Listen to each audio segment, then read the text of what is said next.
Hey guys, Ed from Paranormal Link, Ohio here, back at it again with another episode, guys, another podcast episode. Tonight's podcast episode is about the Ed and Lorraine Warren, their occult museum, and some of their investigations and some stuff that they have in the museum today.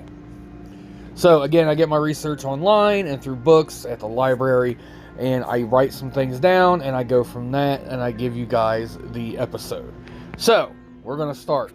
Several of Lorraine and Ed Warren's cases have been made into successful books and films, including the infamous Amityville horror story, where an innocent family were plagued by demonic spirits. The Warrens have also been called on by many paranormal investigators to assist with their own haunted cases, bringing their vast knowledge of demonic possession and ghost hunting skills. The Warrens Occult Museum is a repository, for many spooky items, which are considered to be touchstones or triggers for hauntings and keys or portals to demonic possessions. These have been garnered from Warren's many investigations over the past few decades. One of these items is the famous demonically possessed doll called Annabelle, which was featured in its own movie. When Hollywood needs ideas, props, or some advice on their movies, they can rely on the lives work of the Warrens. Lorraine and Ed Warren started researching haunted cases in 1952, then opened their occult museum in the early 1980s to house their growing collection of paranormal items. Many pictures taken during their investigations and artifacts collected from their many cases are contained within the walls of the basement, which lies underneath the Warrens' home in Monroe, Connecticut. Due to their respected position in paranormal circles, many of the objects were donated to the museum. The Warrens consider it to be the oldest and only museum of its kind, and go on to state that the museum houses the largest assortment of haunted and occult objects, many of which they claim to be evil and dangerous. Some of them are displayed out in the open, and some have their own protective cases. Annabelle, the aforementioned demonically possessed Raggedy Ann doll, was depicted differently in the movie. She has her own secured case, which is lit by a creepy red light and is protected by a crucifix, believed to be keeping the inherent evil at bay. The sign underneath the case states, "Warning, positively, do not open." One death attributed to Annabelle, according to the Warrens, was a visitor to the museum who apparently dared the haunted doll to harm him. He was reported to have been involved in a fatal crash, a motorcycle accident, after leaving the museum. The doll is not the only malevolent item in the museum. The scary shadow doll apparently visits people in their dreams, much like Freddy Krueger, stopping their hearts. Only a few feet tall, the shadow doll wears a black cloak and has a strange head of hair, seemingly made of something like feathers. The mouth of the doll stays perpetually open. Sorry guys, I'm trying not to cough in the mic. Like a never-ending scream. The doll stares with tiny creepy eyes that seem to be able to penetrate any soul that dares to touch it or go near it. Unlike Annabelle, the shadow doll looks much more terrifying and is out in the open. The museum's entrance is decorated with many things, such as a conjuring mirror, and is filled with shelving containing many candles and skulls. The mirror is apparently used for conjuring spirits, good and evil alike. The dark room contains voodoo dolls and shrunken heads, along with a skeleton sitting on a chair holding an Ouija board on its lap. Ed Warren's creepy paintings also decorate the walls, showing imagery such as demonic possessions.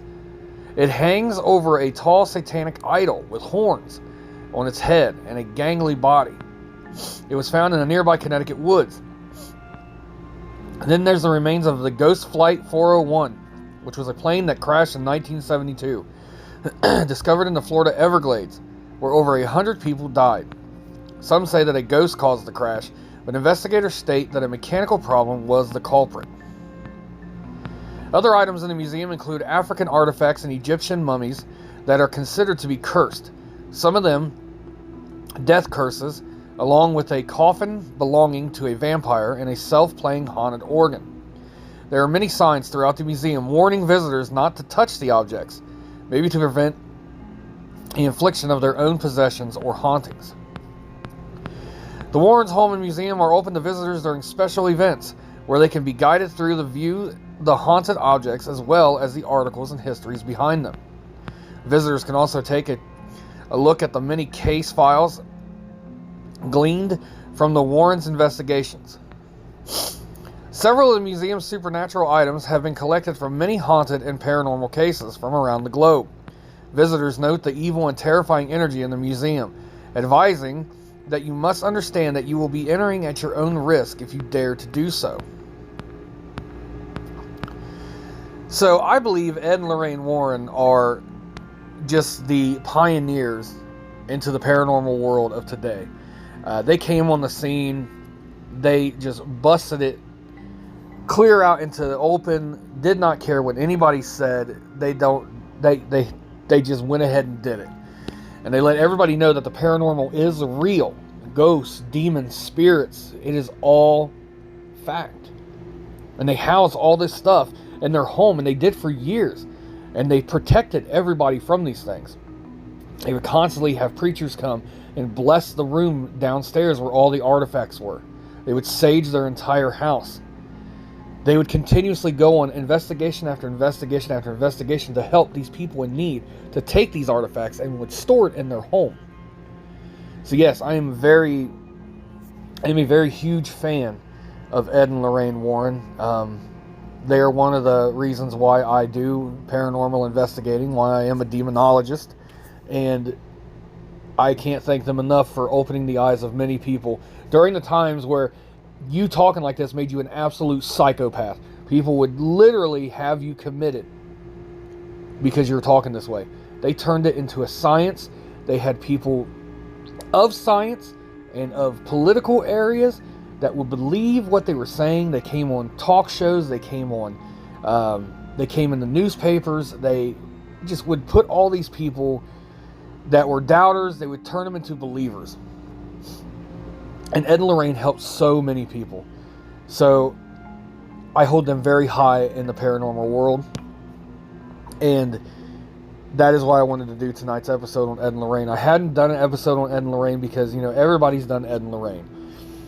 But I wanted to do my own take on it. I wanted to tell you some of the things that were inside their museum and, give you a look at what they did.